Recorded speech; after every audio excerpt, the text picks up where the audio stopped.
For a long time, I believed that my marriage was stable. Not flawless, but stable. My name is Nick. I had been with my wife Audrey for years. Like any other marriage, we experienced ups and downs. But I thought we always managed to work things out. However, in retrospect, I saw that Audrey had already checked out while I was clinging to the notion of our marriage. Not everything happened at once. At first, it was little things. She stopped doing the little things she used to do. Do people go through stress? Moods shift and life gets overwhelming. I get that, but this wasn't just stress. This was different. People don't wake up one morning and start treating their spouse like a burden. Changes like that don't just happen without a reason. And I was determined to find out what that reason was. She started coming home late, and every time I asked where she had been, her answers were vague and uninterested. Just out, she'd say, barely looking up from her phone. When I pushed a little, just a simple out where, she'd roll her eyes or sigh like I was bothering her. That was new. Audrey never used to be this dismissive. The woman I married used to tell me everything, sometimes in excruciating detail. Now I was lucky if I got more than a one-word answer. Then came the phone. It was always with her. If she was in the living room, it was in her hand. If she got up to grab a glass of water, the phone went with her. Late at night, I'd see the glow of the screen. I'd ask, "Who are you texting?" And she'd say, "Just a friend." When I asked which friend, she'd snap, "Why do you care?" One night as we lay in bed, I decided I couldn't ignore it anymore. I turned to her and asked, "Audrey, what's wrong? Why have you been acting this way?" She didn't even hesitate. She just exhaled sharply and said, "If I had something to say, I'd say it. Let me sleep, please." That hurt. The confirmation of my fears came a few days later with a call from a friend. He was direct when we began speaking. "Hey, I don't want to be that guy, but I think you should look into Audrey. I saw her with a man, and they don't look like just friends." I was speechless. My first reaction was denial. No, not Audrey, not my wife. There had to be some explanation. But then I thought about the way she'd been acting. The distance, the secrecy, the late nights, the locked phone, the attitude shift. And I realized something terrifying. This wasn't coming out of nowhere. I wanted to believe my friend was wrong, but I couldn't because deep down, I already knew he wasn't. I knew something was off with Audrey, but knowing it and proving it were two different things. I needed hard evidence, something undeniable, something she couldn't talk her way out of. And for that, I had to start with her phone. Now, Audrey had always been protective of her phone, but lately it had gone from normal caution to full-blown paranoia. She kept it on her at all times, whether she was in the kitchen, the bathroom, or even just stepping outside for a minute. She never left it unattended, and when she was using it, she angled the screen away from me. That alone was suspicious, but I needed more than just a gut feeling. One night, I finally got a small window of opportunity. She had left her phone on the couch while stepping into the bathroom. My heart pounded as I reached for it. This was my chance. I swiped up to unlock it, but then, dead end. The password had been changed. I tried the old one just in case, but it was no good. My stomach tightened. Audrey and I had never hidden our passwords from each other before. This wasn't just a coincidence. That was the moment I knew she was hiding something. And whatever it was, she didn't want me to see it. I put the phone back exactly where it was and sat there. If Audrey was cheating, she couldn't erase every footprint. People slip up when they get comfortable. They get sloppy, and that's when they get caught. If I couldn't get to her phone, I had to take a different approach. I needed to see it with my own eyes. A few days later, I finally got my chance. Audrey told me she was going out to grab something real quick. No extra details, no mention of who she was going with, just vague enough to make my instincts flare up. So I decided to follow her. I waited a few minutes after she left, then grabbed my car keys and drove out, making sure to stay far enough behind that she wouldn't notice. I tailed her through a few streets until she pulled up in front of an unfamiliar house. She got out of the car and walked straight to the door, knocking with the confidence of someone who had done this before. The door opened, and there he was. Some guy I had never seen before. As if I knew, I had my phone in hand to take photos of everything. The guy didn't look surprised to see her. In fact, he smiled, stepping aside so she could walk in. The door shut behind them, and just like that, my wife was inside another man's home. I watched, took a few pictures on my phone because I knew I'd need them later. I didn't go in. I didn't call her. I didn't make a scene. I just sat there for a few more minutes, staring at the house, at the reality of my marriage falling apart right in front of me.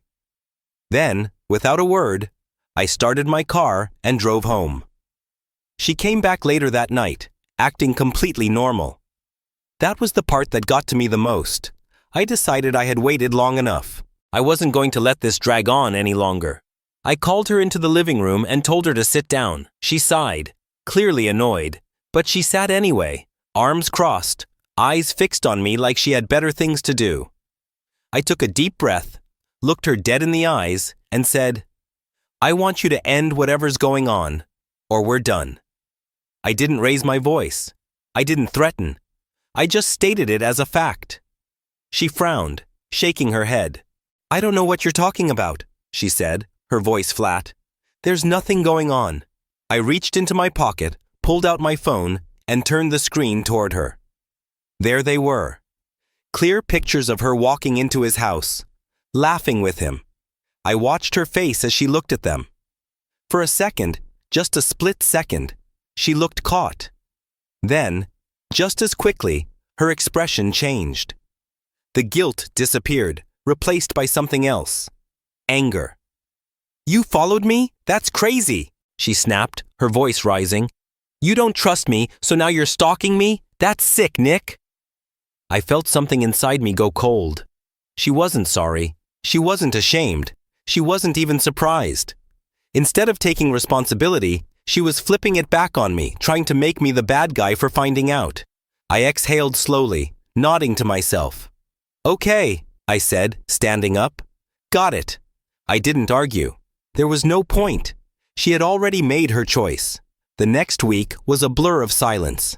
We still lived under the same roof, but it felt like we were strangers. No small talk, no fake smiles. Just two people existing in the same space, waiting for something to happen. She didn't try to explain herself. She didn't try to fix anything. And I already knew she wasn't going to stop seeing him. I wasn't going to beg her to stay loyal. That wasn't love. That was desperation. And I wasn't desperate. So while she carried on pretending nothing had changed, I made a quiet trip to my lawyer's office and started the process. If she wanted to be with him so badly, she could have him. But she wasn't going to take me down with her. One morning, as I got ready for work, Audrey unexpectedly came to meet me. I was halfway through buttoning my shirt when Audrey spoke, her voice calm. "I'm making you dinner tonight." I froze for just a second, my fingers pausing over the last button. It took a moment for her words to fully register. Audrey hadn't cooked for me in months, not since all this started. Lately, she barely even acknowledged my presence unless it was to be cold or dismissive. And now, out of nowhere, she wanted to make dinner? I turned to look at her. She was standing near the dresser, scrolling through her phone, and that's what made it suspicious. I didn't respond right away. I wanted to see if she'd follow up, maybe offer some kind of explanation. But she didn't. "All right," I finally said, keeping my tone neutral. If this was a game, I wasn't about to show my hand first. As I left for work, my mind wouldn't let it go. Was this an attempt to smooth things over? Maybe she felt guilty and wanted to make some kind of peace offering. Or was she setting the stage for something else? A confession, an excuse, a final act of control before pulling the rug out from under me? I wasn't about to sit around and wait to find out. What Audrey didn't know was that I'd already taken steps to free myself from this marriage. The divorce papers were prepared, sitting neatly in a folder, waiting for the right moment. And more than that, I had something she wouldn't see coming. While she had been sneaking around with her secret lover, I had been getting close to someone too. Her best friend. It started as casual conversations, little moments of shared frustration about Audrey's behavior, but over time, it became something more. She knew the woman Audrey had become, and she had no illusions about who she really was. So I decided, if tonight's dinner was some kind of mind game, if she still had her affair going on, I wouldn't argue. I wouldn't beg. I wouldn't get angry. I would simply end this marriage on my terms. I came home that evening with a feeling I couldn't quite describe. Audrey was in the kitchen, and the smell of home-cooked food filled the air, something I hadn't experienced in a long time. If this were a few months ago, I might have been excited, maybe even hopeful that she was trying to fix things. But I knew better now. Whatever this dinner was, it wasn't a peace offering. I sat down at the table, watching her as she moved gracefully, setting the plates, pouring the wine, and smiling. We ate mostly in silence. She didn't ask about my day, and I didn't ask about hers. The only sound was the clinking of silverware against porcelain, the occasional sip of wine, and the tension sitting between us like a third guest at the table. Halfway through the meal, I put my fork down and looked at her. She was too calm, too composed, a woman who had already made up her mind. I leaned back slightly and asked, "So, have you ended your affair?" She didn't even flinch. She just smirked and leaned back in her chair, like she had been waiting for this moment. Then she said it. "I'm leaving you." She hesitated, then added, "Alex makes me feel alive again. With him, I feel a thrill and excitement that I haven't felt with you in years. He sees me in a way you don't, like I'm still desirable, still worth chasing. With you, it's routine, predictable. With him, it's passion, adventure. I know it's wrong, but I can't help it. I need to feel something real, even if it's fleeting. I've been numb for so long and he woke me up. I can't go back to feeling invisible in my own marriage." I exhaled slowly, more out of amusement than anything else. There was a time when those words would have broken me, when I would have begged her to stay, to reconsider. But now? Now they felt like an overdue ending to a story I should have closed a long time ago. I smiled, a genuine smile. Then I got up from my seat, walked into the bedroom, and came back with a stack of neatly arranged papers. I placed them on the table in front of her and slid them across. "Perfect," I said, my voice steady and controlled. "I already prepared the paperwork. Sign them." For the first time that evening, her confidence wavered. She hadn't expected this. She stared at the papers, then at me, searching for some kind of reaction she could use against me. But there was nothing, just calm. And then, ding dong. Her head snapped toward the door. She wasn't expecting anyone. I, on the other hand, had been waiting for this moment all night. I pushed my chair back, took my time walking to the door, and pulled it open. And there she was, standing in the doorway, looking effortlessly beautiful. Audrey's best friend. The woman Audrey had trusted with all her secrets. The woman I had been getting closer to ever since I realized my marriage was already dead. I stepped aside and gestured toward her. "Meet my new girlfriend." The look on Audrey's face was priceless. It was beyond shock. It was betrayal, disbelief, maybe even regret. She had forgotten that when you play games, you better be prepared to lose. I won't lie to you. Audrey did not take it well. When she realized I had beaten her to it, she snapped. It was like watching someone go from calm to completely unhinged in a matter of seconds. She went from stunned silence to yelling, asking me if I had lost my mind, calling me every name she could think of. But I didn't argue. I didn't need to. My job was done. The papers were on the table, and she had a decision to make. Sign them or let the court handle the rest. At first, she acted like she wouldn't play dirty. She pretended she was okay with it, that she just wanted to move on. But I knew her too well. The moment reality hit her, she became the woman I knew she could be when things didn't go her way. Spiteful, vengeful, ready to destroy everything in her path. It wasn't about the marriage anymore. It was about making me suffer, and she did everything in her power to try. She went to court and played the victim. She told them I had been controlling, manipulative, and even abusive. She claimed she had felt trapped in the marriage, that I had isolated her from friends, made her feel worthless, and emotionally tormented her. She even threw in a few fake stories, things that never happened, just to make me look like the villain. And the worst part? Some people believed her. That's the thing about lies. If someone says them with enough confidence, they start to sound like the truth. But I wasn't about to let her rewrite history.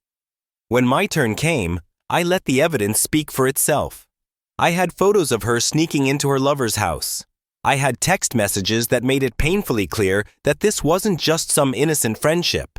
And then there was the financial part. Bank statements that proved she had been using money from our joint account to fund her affair.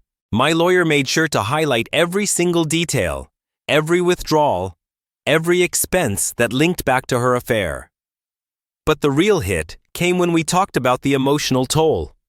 I had spent months in that marriage feeling like I was going crazy, second-guessing myself, wondering if I was the problem. My lawyer argued that the mental strain she had put me through, the lies, the gaslighting, the betrayal, had taken a serious toll on my well-being. And the court listened. When the final ruling came, I could see the defeat in Audrey's eyes. The judge split the assets fairly, but thanks to my solid proof, I kept most of what I had worked for. She didn't get to walk away with everything as she had planned. She thought she could ruin me, but in the end, she only exposed herself. And as I walked out of that courtroom, I felt something I hadn't felt in a long time. Peace. You'd think that after everything, I'd feel complete, satisfied even. But the truth is, no one walks away from something like this without scars. I moved on. At least that's what I told myself. Audrey's best friend and I started seeing each other. She had been there through the fallout. She had seen how Audrey treated me, and unlike my ex-wife, she actually seemed to appreciate me. But deep down, a part of me just couldn't shake the feeling that no matter who I was with, I'd always be waiting for the other shoe to drop. You don't go through betrayal like this and come out the same. I learned that trust isn't just given, it's earned. And once it's broken, it never quite fits back together the way it used to. Could I ever trust someone enough to get married again? Right now, I don't think so. Not because I don't want to, but because I don't know if I'll ever look at love the same way. It's like when you touch a hot stove as a kid. Once you get burned, you flinch every time your hand gets near the heat. And me? I got burned badly. At the end of the day, I realized something important. Sometimes the people we trust the most are the ones who betray us the hardest. And when they do, the best revenge isn't anger. It's not trying to get even. It's not wasting energy hating them. No, the best revenge is moving on, living well, becoming someone they can never have again, and making sure they regret losing you every single day. And believe me, Audrey regretted it. That's enough for me. So that's my story, guys. A wild one, I know. But that's life, right? You think you know someone, you build a life with them, and one day they throw it all away like it never mattered. But here's the thing. I didn't let it destroy me. And if you ever find yourself in a situation like this, don't let it destroy you either.